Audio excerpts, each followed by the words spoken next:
Ever wish you could just, download the core wisdom from foundational texts without spending weeks buried in books?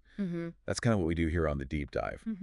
Today, we're really plunging into some key excerpts from Surah Al-A'raf, that's chapter 7 of the Quran, to pull out some really timeless insights. Yeah, this selection from the Quran is incredibly dense, incredibly rich.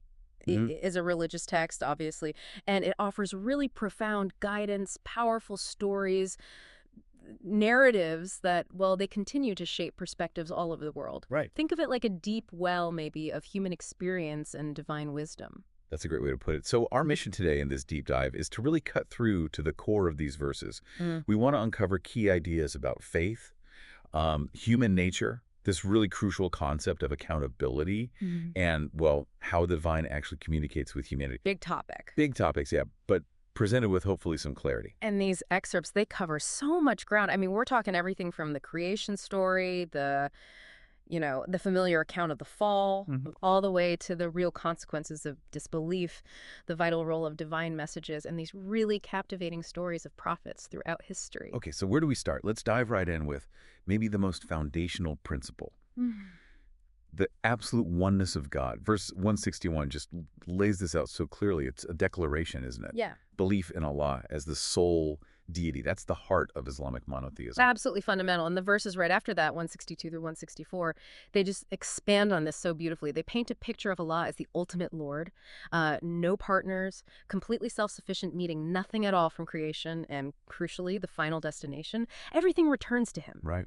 This focus, the singular focus on the divine, for you, the learner, it's such a powerful call for inner coherence. It urges you to align everything, all parts of your life, towards one unified purpose, free from those divided loyalties. And it's not describing some distant, untouchable God either, is it? Verse 165 reminds us that Allah is oft forgiving, most merciful, but also the one who controls the flow of generations, bringing new life while others pass away. Exactly.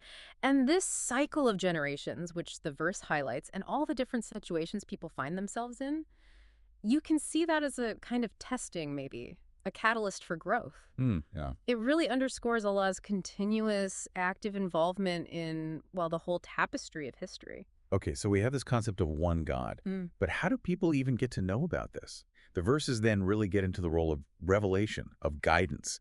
Verse 2 talks about sending down the book, the Quran itself, as both a reminder and a clear warning. And what's interesting is the purpose of this revelation. It's not just information. It's meant to be a practical guide for how to live. Verse 3 follows right up, urging people to stick to this divine guidance and very firmly to avoid associating any partners with Allah. So that theme of monotheism just keeps coming back. It's a constant vital thread all through these excerpts. Yeah, and it's not presented like it's a totally new idea dropping out of the sky either. Yeah. Verses 6 and 7 mention questioning past communities, recounting their stories with knowledge. It suggests this ongoing divine communication across time. Absolutely. These stories of earlier societies, they act as powerful lessons. Cautionary tales, even. They show these recurring patterns in how humans behave and the inevitable consequences that followed their choices, which kind of naturally brings us to this profound idea of accountability. Right, and that sounds serious. Verses 8 and 9 paint this really vivid picture. The weighing of deeds on the day of resurrection. It's quite an image, isn't it? Your good deeds on one side, bad deeds on the other. And that balance determines your ultimate fate. It really makes you pause and think. It does. Makes you think about how even seemingly small choices might stack up, Indeed. And the outcome is spelled out very clearly. Those whose good deeds tip the scale, they achieve success paradise. But those whose bad deeds are heavier. Verse 9 says they lose themselves facing hell. It just highlights the immense weight of our actions, our intentions, right here in this life. Now, speaking of foundational stories, one of the most famous ones, really impactful, is Adam and Iblis Satan. Verses 11 through 13 tell that story. Adam's creation, the command for angels to prostrate. But Iblis refused. Yeah. Why? What was behind that refusal? Arrogance. That's flagged as the key reason. Iblis saw himself as better than Adam. I'm made of fire. He's just clay. Right. And that open defiance led straight to his expulsion, his disgrace, as verse 13 mentions. It's such a potent warning, isn't it?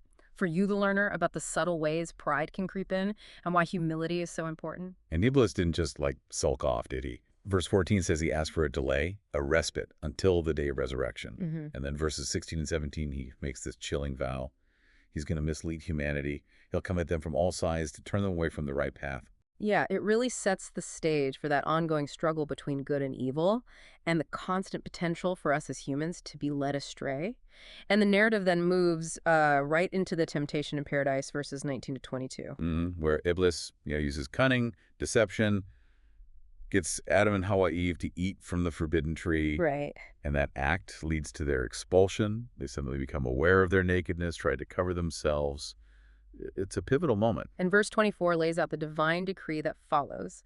Adam, Hawa, Iblis, down to earth you go. The verse mentions enmity between them, which makes sense after what happened, but also, interestingly, provision. Dwelling in enjoyment on earth, but for a set time. It's the start of humanity's journey on earth. So we got this idea of divine guidance through revelation.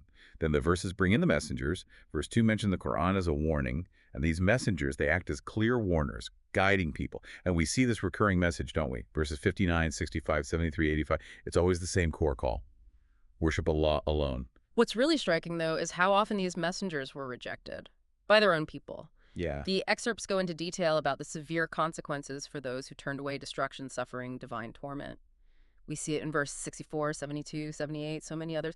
These aren't presented as abstract threats. They're framed as, historical facts. And we get specific examples, which really helps bring it to life. The stories of Nuh, that's Noah, Hud, Salih, Shu'aib, and how their people reacted differently. Like verse 73, the story of Salih's camel, this miracle, a clear sign meant to make people believe. And it wasn't just the ordinary people resisting.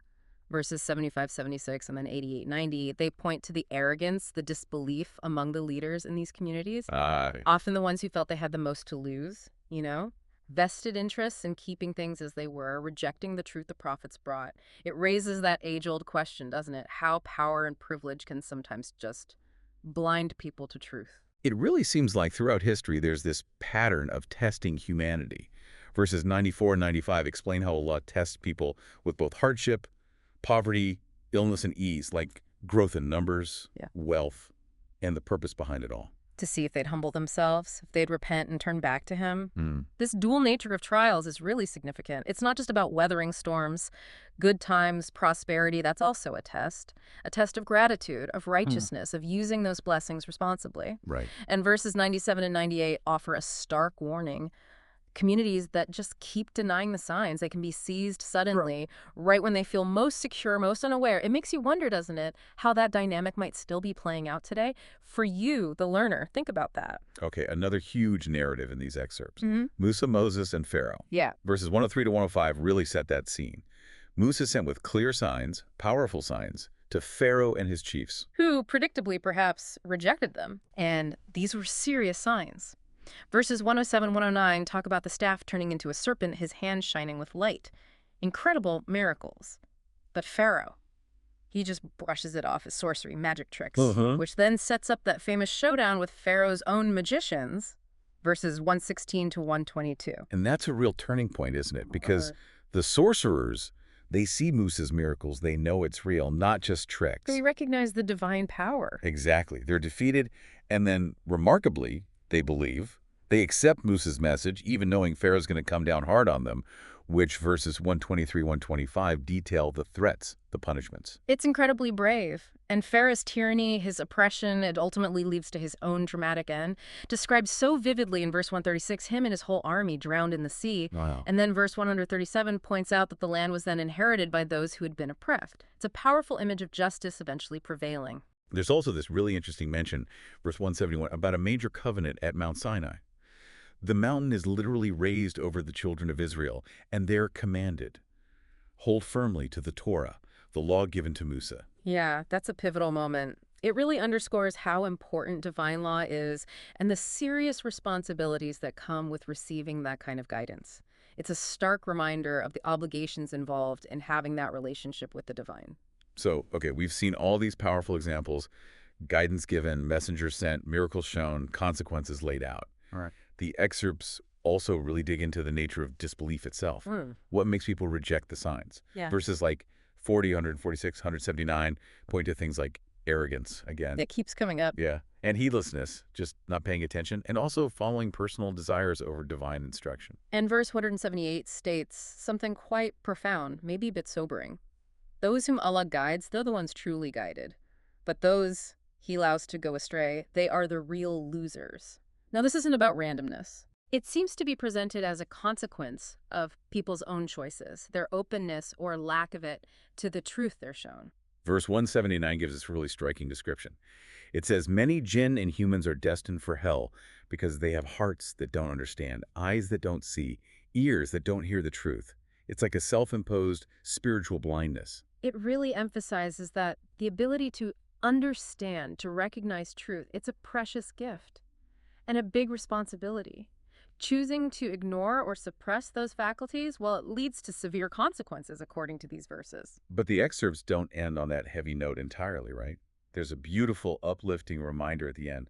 Verse 180 says that to Allah belong the most beautiful names. Al-Asma Husna. Right, and so we should call upon him using these names, recognizing his perfection, his majesty. It really highlights how important it is to know and understand Allah's attributes, to connect with him through these divine names. It's like an invitation to a deeper, more meaningful relationship.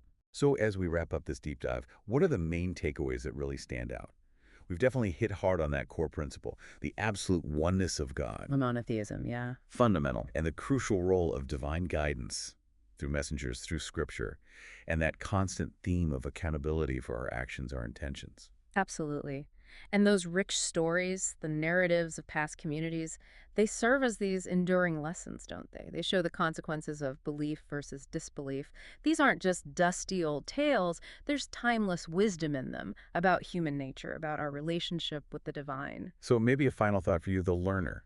As you reflect on these ancient stories, these narratives, think about this.